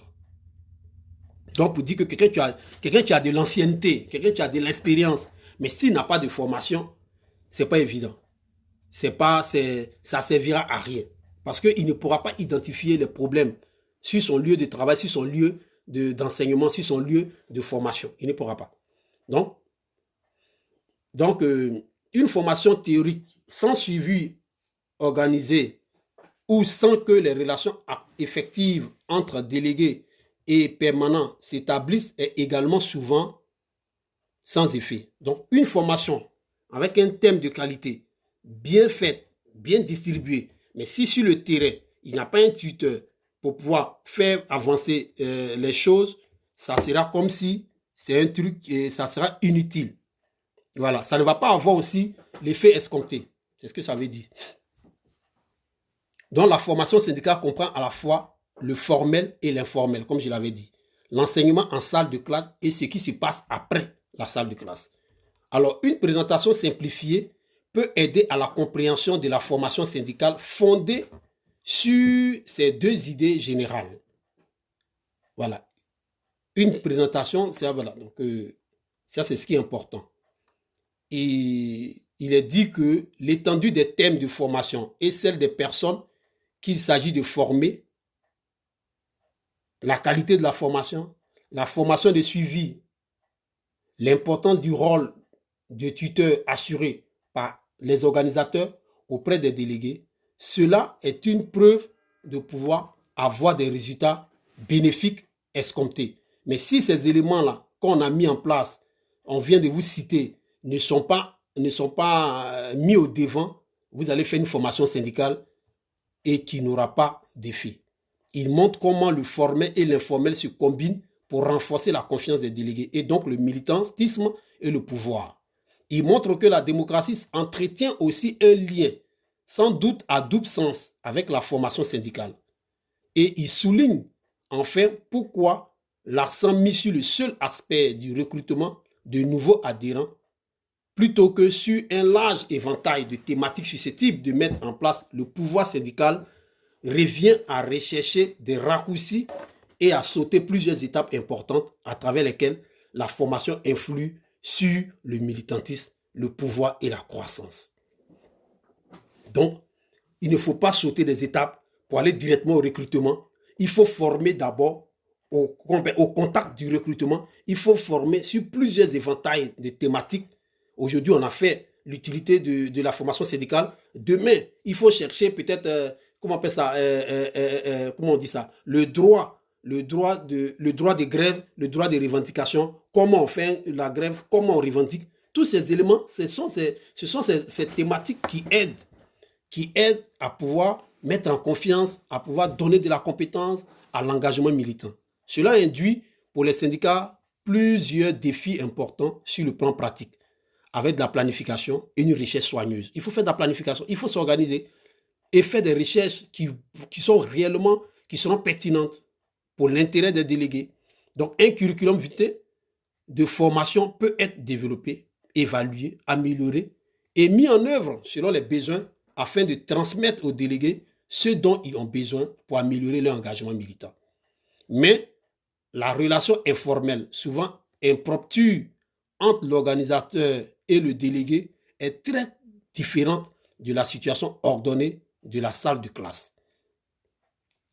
le comportement qu'on a en salle de formation, ça diffère dans l'informel, c'est-à-dire dans la suite post-formation. Il faut qu'on sente que cette fois-ci, on est en train de toucher le problème lui-même. On est en train de ce qu'on a développé, on est en train de pratiquer ça. Il faut qu'on sente ça, il faut que le délégué sente ça. Alors donc, le permanent qui est en charge doit être pertinent. Donc cela souligne en retour que l'importance pour le syndicat d'allouer de l'énergie et des ressources à la formation des permanents eux-mêmes, comme nos résultats le montrent clairement. Le syndicat devra donc consacrer des moyens à la gestion des performances des organisateurs afin de s'assurer que les enseignements qu'ils dispensent sont appliqués. Donc, il faut réellement que vous formiez aussi vous-même les membres du bureau national. Parce que c'est ceux-là qui sont chargés d'encadrer les sections. Parce qu'un encadrement de section du bureau national doit se faire sentir à travers des résultats probants. Donc, si un membre du bureau national, lui-même, il n'est pas formé et on ne connaît pas les thèmes de sa formation, le bureau national ne lui a pas donné les moyens réels de pouvoir avoir une bonne formation, attendez-vous à ce que votre pouvoir puisse se perdre sur le terrain parce que le délégué à qui lui aussi va parler, il va relayer de la médiocrité et de la médiocrité en médiocrité, ça va retourner comme un boomerang sur le visage de la direction et de tout le syndicat. Donc, il est important de veiller à donner les moyens réels pour la formation.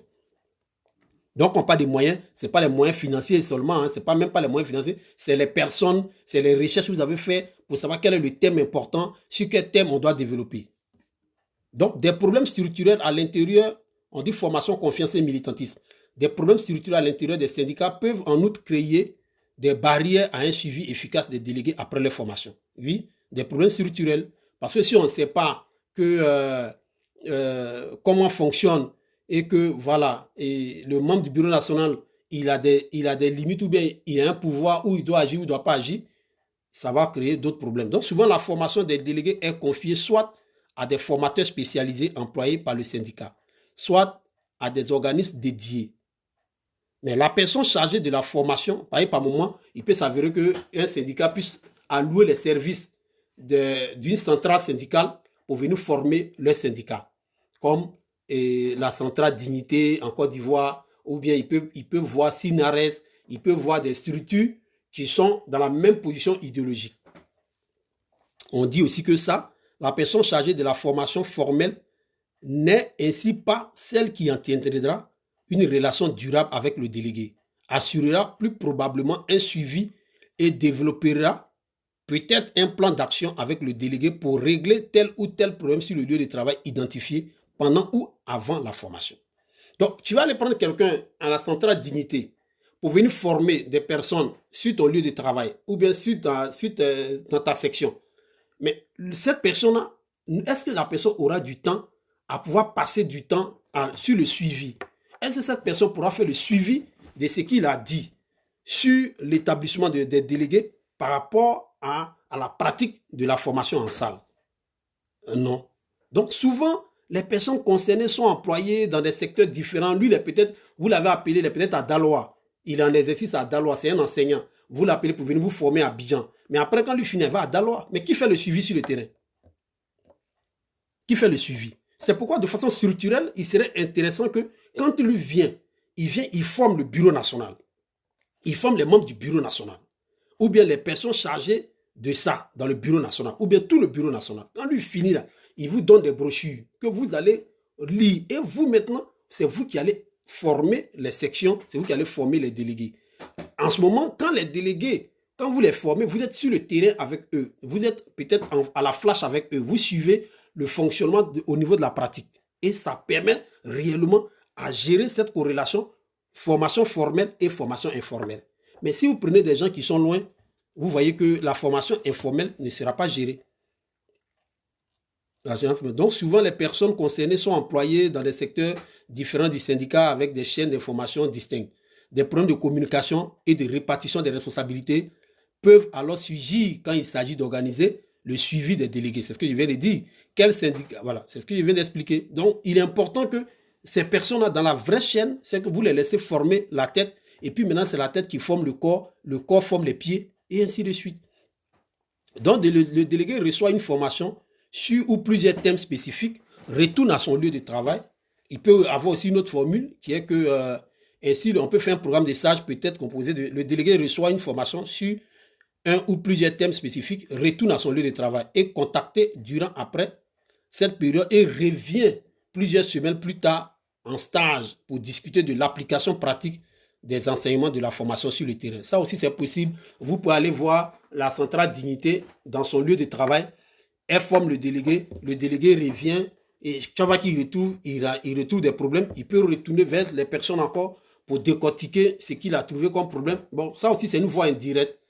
Mais ce qui serait plus intéressant, c'est que le responsable de formation vienne former le bureau national à la tête et le bureau national se donne les missions à chaque membre d'aller former dans les délégués et dans les établissements. Donc nous devons enfin concevoir la formation syndicale comme bien plus englobante que les interventions dans une salle de cours. De manière simple, on peut dire que l'éducation et la formation syndicale sont étroitement liées à la démocratie syndicale. Elle se trouve ainsi au cœur des débats sur le renouveau du syndicalisme et la démocratie syndicale. Cela ne veut pas dire que les formations sont intrinsèquement démocratiques. Un bon syndicat, par exemple un bon syndicat stalinien, ne se priverait pas de s'assurer que les adhérents soient convenablement endoctrinés dans la ligne du parti à travers la formation. Oui, ce n'est donc pas un élément suffisant, mais bien un élément nécessaire pour la démocratie et le pouvoir au sein des syndicats. Tu es dans un syndicat de gauche, il faut qu'on puisse t'endoctriner sur les valeurs de gauche. Il faut que tu connaisses au mieux comment les valeurs de gauche s'expriment. Et ça, c'est tout à fait normal. Tu ne peux pas être dans une structure de gauche et puis c'est toi qui es en train de te comporter comme des mercantilistes de droite en t'achetant de luxe, en t'achetant des montres de luxe, des chaussures de luxe, des voitures de luxe, des vêtements de luxe. Non, c'est que tu n'es plus à la gauche. Mais si tu es à la gauche, on doit t'endoctriner réellement sur les valeurs de gauche que tu ne dois pas perdre de vue. C'est important. Donc, plus ceux-ci sont démocratiques dans leur souci de donner aux adhérents et aux délégués une influence réelle sur les questions qui les touchent au quotidien, plus ils faciliteront véritablement aux délégués l'accès à la formation, plus les formations auront tendance à être adéquates et considérées comme utiles et enfin, plus le pouvoir syndical aura de la chance de se renforcer sur les lieux de travail. Donc, le renouveau, la renaissance syndicale ne dépend ainsi pas seulement d'une formation syndicale efficace et intégrée, mais présuppose aussi un lien réel entre la formation et la démocratie. Donc, il est bien beau de former, mais il faut aussi apprendre les rudiments de la démocratie. Il faut qu'il y ait un lien démocratique, un lien de corrélation entre la formation et la démocratie syndicale. Parce que tu vas pas former quelqu'un, il va apprendre et puis maintenant dans l'exécution de ces choses, tu vas lui donner des limites, tu vas lui imposer des limites tu vas vouloir empêcher l'individu de pouvoir exprimer ce qu'il a appris. Ce n'est plus de la démocratie. Alors, nous venons ici de clore le chapitre sur l'utilité de la formation syndicale et je pense qu'aujourd'hui, on a mis plus de temps, qu'avant. C'était du fait qu'on voulait ce vendredi clore le sujet sur la question de l'utilité syndicale. Donc, on résume par dire que la formation syndicale, elle est d'une importance pour octroyer aux délégués une compétence de négociation, pour octroyer aux délégués une force militante, pour octroyer aux délégués un engagement militant, pour octroyer aux délégués la voie de la démocratie, pour octroyer aux délégués de l'expérience et de l'éducation. Donc, n'ayons pas peur d'aller à la formation. Et que ce soit une formation syndicale, que ce soit une formation professionnelle, il est bien d'aller à la formation. Parce que même tu peux être dans une entreprise, occuper un poste lambda, mais après, tu dois aller à la formation pour essayer de progresser dans l'entreprise. Parce que tu es rentré dans l'entreprise en tant qu'ouvrier, tu vas faire tes 30 ans dans cette position d'ouvrier. Non, il ne faut pas avoir peur d'aller à la formation. Tu peux prendre des heures de cours pour aller à la formation parce que la formation que tu vas recevoir peut venir impacter dans le service que tu as et que le chef de service se dise, mais tiens, les notions que tu as là, ce ne sont pas les notions d'ici, mais ce sont les notions de la direction générale. Donc, normalement, d'ouvrier, tu dois devenir le directeur général. ce n'est pas impossible. Alors, ayons le sens de la formation, ayons le goût à la formation parce que ça nous permettra demain de démocratiser notre Côte d'Ivoire. Aujourd'hui, la plupart de ceux que vous voyez qui répondent du tic au tac pour des leaders politiques, c'est parce qu'ils n'ont pas reçu la formation. Et c'est demain, pour nous qui espérons impacter la démocratie ivoirienne, changer la démocratie ivoirienne, aller d'un système démocratique qui semblerait plus fédéraliste, avec un système fédéral, avec un gouvernement collégial, avec une force dans les régions, il est important que dès maintenant, on commence à former, on accepte à se former, parce que c'est demain, c'est nous qui allons être les gérants, les dirigeants de nos régions.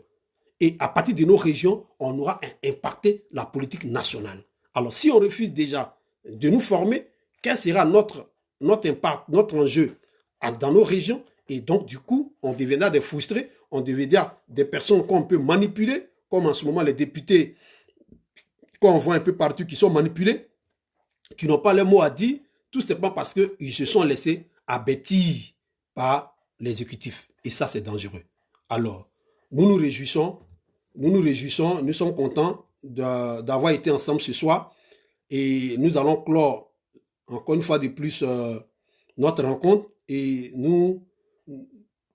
puis nous allons vous souhaiter très bon week-end et puis nous laisser pour qu'on puisse se retrouver le lundi. Alors, très grande satisfaction d'avoir été au Belledrome avec vous ce soir et nous vous disons à lundi prochain à l'heure GMT de la Côte d'Ivoire pour que nous puissions débattre encore sur un autre thème que nous allons rechercher. Si vous avez d'autres thèmes à proposer, proposez-nous ces thèmes et nous allons débattre là-dessus. Alors, nous allons nous laisser bien évidemment sur le chant du Belledrome. Sur le chant du Belledrome, donc on n'a pas le droit d'auteur, mais on rend juste un hommage. Alors, finissons avec ça et puis qu'on se retrouve le lundi. Bon week-end, merci à vous camarades d'ici et d'ailleurs et que la puissance de la formation soit sur vous et que vous les exerciez dans vos familles, vous les exerciez dans vos milieux de travail et vous les exerciez aussi dans l'intérêt de vos délégués qui vous suivent, de vos militants, de vos adhérents. Alléluia, merci beaucoup.